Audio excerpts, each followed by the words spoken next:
Baş he. Otura he.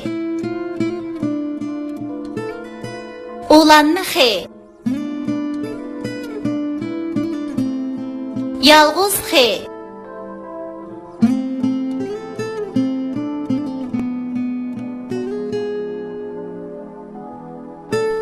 Babamdan xarcınıdan xarını çıktı, xarızın yançıqığı asta tıktı. Aşxanada aş iter, apam bilen hedemler.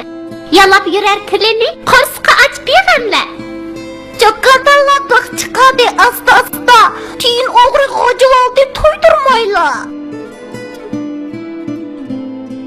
Gör, şamallar uçtu. Daraxt şaxları usulğa düştü.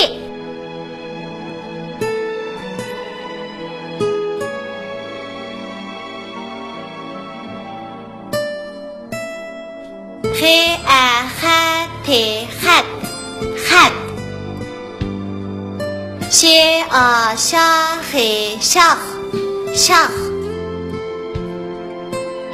Mahqa şanı koysa naqşa buludu. Naq. Naqşa. Xiga mirni koysa xemir buludu. Mir. Xemir. Xuşqa xoyni koysa xushxo'y buludu. Xush. Xushxo'y.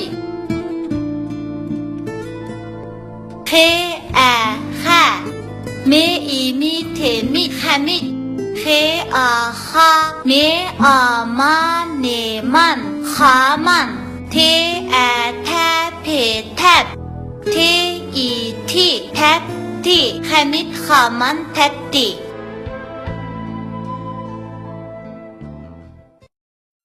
Önkürdeki Eyiqcaq.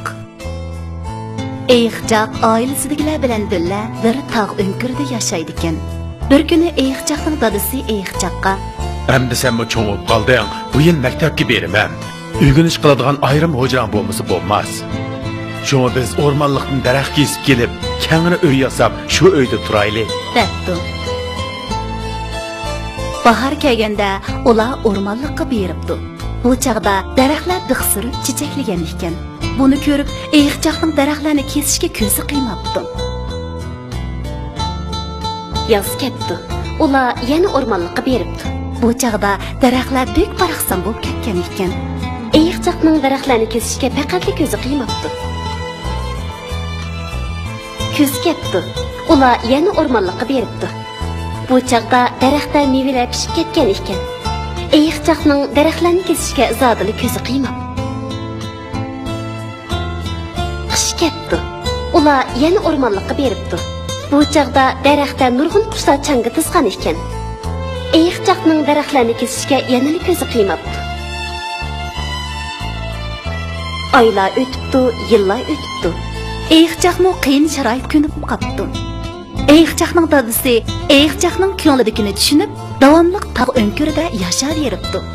O'rmonliqdagi hayvonlar Eyiqcaqning ish izlaridan ta'sirlanib, ota-bola ishga dasta yov gullarni taqdim qilishibdi va o'zaro yordam qilishadigan bo'libdi.